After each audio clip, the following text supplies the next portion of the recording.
Assalamualaikum warahmatullahi wabarakatuh. Waalaikumsalam warahmatullahi wabarakatuh. Alhamdulillahirabbil alamin wa bihi nasta'inu ala umuri dunya waddin. Shalatu wassalamu ala asyrafil anbiya'i wal mursalin sayyidina wa maulana Muhammadin wa ala alihi wa sahbihi ajma'in. Amma ba'du. Yang kami hormati Profesor Dr. Rasimin, SPD MPD. Izinkan saya untuk mempresentasikan modul ajar yang telah saya buat. Baik, di sini saya menggunakan modul ajar berbasis problem based learning dengan judul Perkembangan Islam pada masa Khalifah Abu Bakar As-Siddiq. Informasi umum ya, terdiri dari identitas. Di sini saya kebetulan mengajar di MAN 1 Mojokerto, Mapel SKI. Kemudian tema yang saya ambil yaitu perkembangan Islam pada masa Khulafaur Rasyidin, fase E kelas 10, kemudian alokasi waktunya 2 jam pelajaran kali 45 menit. Nah, kemudian kompetensi awalnya sebelum masuk pada materi perkembangan Islam pada masa Khulafaur Rasyidin, di sini peserta didik harus memahami materi yang sebelumnya, yaitu elemen periode pada masa Rasulullah Shallallahu Alaihi Wasallam. Kemudian profil pelajar Pancasila dan rahmatan lil alamin, yaitu beriman dan bertakwa kepada Tuhan Yang Maha Esa dengan mengamalkan sifat-sifat mulia Khulafaur Rasyidin, kemudian keteladanan atau qudwah, kemudian musyawarah atau syura, yaitu dengan mengamalkan prinsip yang dilakukan oleh Khulafaur Rasyidin dalam pengambilan keputusan bersama, baik di sekolah, di rumah, ataupun di masyarakat. Kemudian sarana dan prasarana yang dibutuhkan yaitu alat tulis, laptop, proyektor, PowerPoint, buku paket, kemudian ada UKBM karena di madrasah kami berbasis SKS atau sistem kredit semester, maka ada UKBM, kemudian smartphone dan juga WiFi. Target peserta didik, modul ajar ini digunakan untuk peserta didik reguler kelas 10. Kemudian model pembelajarannya PBL, metodenya kami menggunakan diskusi, tanya jawab, dan presentasi. Kemudian di poin komponen inti meliputi tujuan pembelajaran, yakni melalui pembelajaran berbasis PBL, peserta didik mampu menganalisis pemilihan Khulafaur Rasyidin, kemudian substansi dan strategi dakwah Abu Bakar As-Siddiq, kemudian mampu mengambil ibrah keteladanan Khalifah Abu Bakar As-Siddiq. Kemudian KKTP-nya yang saya sinkronkan dengan tujuan pembelajaran, ya ada 3 poin. Kemudian pemahaman bermakna meneladani sifat-sifat mulia Khulafaur Rasyidin, yakni Khalifah Abu Bakar As-Siddiq, kemudian mengamalkan prinsip-prinsip pemilihan pemimpin yang demokratis dan sikap saling menghormati untuk memperkuat ukhuwah Islamiyah baik di lingkungan sekolah ataupun di masyarakat.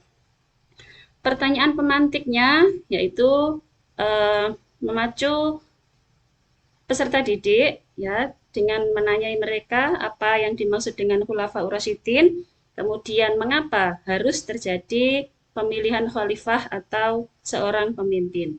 Nah, di kegiatan pembelajarannya ada langkah-langkah persiapan. Kemudian di sini sintak kegiatan pembelajaran berbasis PBL, ada kegiatan pendahuluan, yaitu dengan mengkondisikan kelas, kemudian memotivasi peserta didik, kemudian persepsi, menyampaikan tujuan pembelajaran, dan pentingnya kompetensi, kemudian melakukan diagnostik awal. Di kegiatan inti yang kami lakukan yaitu yang pertama mengorientasikan peserta didik pada masalah, yaitu dengan memberikan stimulus kepada peserta didik dengan menayangkan video pembelajaran tentang Khalifah Abu Bakar As-Siddiq. Kemudian peserta didik diberikan permasalahan oleh guru tentang Khalifah Abu Bakar As-Siddiq. Yang kedua, yaitu dengan mengorganisasikan peserta didik, yaitu dengan mengelompokkan mereka, kemudian peserta didik diberikan LKPD. Setelah itu, guru membimbing penyelidikan atau penelusuran untuk menjawab permasalahan. Ya, ini peserta didik melakukan penyelidikan melalui sumber data atau referensi dari berbagai sumber, bisa dari buku, bisa dari internet. Kemudian peserta didik menelaah proses pemilihan Khalifah Abu Bakar As-Siddiq dan menuangkannya dalam LKPD. Setelah itu mengembangkan dan mempresentasikan. Ya, kemudian melakukan evaluasi dan refleksi proses dan hasil penyelesaian masalah. Yakni dengan guru memberikan penguatan terhadap hasil kerja kelompok berdasarkan hasil LKPD yang telah dikerjakan oleh peserta didik. Kemudian setelah itu di kegiatan selanjutnya peserta didik dan guru mengevaluasi proses pembelajaran. Di kegiatan terakhir, yaitu kegiatan penutup, guru dan peserta didik bersama-sama menyimpulkan tentang perkembangan Islam pada masa Khalifah Abu Bakar As-Siddiq. Setelah itu memberikan refleksi kepada peserta didik. Nah, setelah selesai, maka kemudian asesmen. Ada diagnostik kognitif, kemudian ada diagnostik non-kognitif. Kemudian asesmen selama pembelajaran formatif, kami memberikan tes tulis, kemudian performa dari hasil mereka presentasi dan observasi dari kerja kelompok mereka. Dan juga kami memberikan pengayaan dan juga remedial. Nah, di sini saya lampirkan untuk materi, kemudian media pembelajaran, lembar kerja kelompok, dan LKPD. Baik, sekian yang dapat kami sampaikan dari presentasi modul ajar yang telah kami buat. Terima kasih, Prof. Ya, baik, Bu Aminatus. Ngajar di mana tadi? Man 1 Mojokerto. Man 1 Mojokerto. Ngajar materi apa ini tadi? Yang akan diajarkan nanti? Perkembangan Islam pada masa Khalifah Abu Bakar As-Siddiq. Perkembangan Islam pada masa Khalifah Abu Bakar Siddiq. Coba saya akan tanya satu pertanyaan, tunjukkan aja. Materi ajar yang pengetahuan konseptual ada di mana? Konseptual, ya. Materi ajar dalam dimensi konseptual. Coba tunjukkan. Ada di mana? Tahu kan konseptual? Yang memberikan sebuah konsep tentang Khulafaur Rasyidin ada di mana? Pada sub bagian apa? Proses pemilihan Khulafaur Rasyidin, Prof. Oke. Yang pada dimensi faktualnya ada? Dimensi faktualnya ada di substansinya, Prof. Apa substansinya? Substansi pada masa pemerintahan Khulafaur Rasyidin. Oke. Saudara ini kan akan mengimplementasikan model pembelajaran PBL. Okay. Bagaimana agar proses pembelajaran itu bisa berjalan dengan efektif dan powerful, kemudian peserta didik itu mudah mencerna dan menerima apa yang Bu Aminatus ajarkan. Bagaimana strategi yang ditempuh? Baik, yang pertama untuk menarik perhatian siswa, kami akan melakukan semacam ice breaking, ya, biar mereka lebih bersemangat. Kemudian yang kedua memberikan stimulus kepada peserta didik. Stimulus itu nanti yang akan menggiring mereka untuk berpikir secara kritis. Nah, kemudian setelah itu kami akan memberikan permasalahan yang di situ tidak mereka temukan di materi ajar yang ada di buku paket. Tetapi itu semacam cara mereka untuk berpikir kritis, Prof. Apa stimulusnya? Ya, Stimulusnya apa? ya, stimulusnya itu misalnya dalam pemilihan Khalifah Abu Bakar As-Siddiq ya.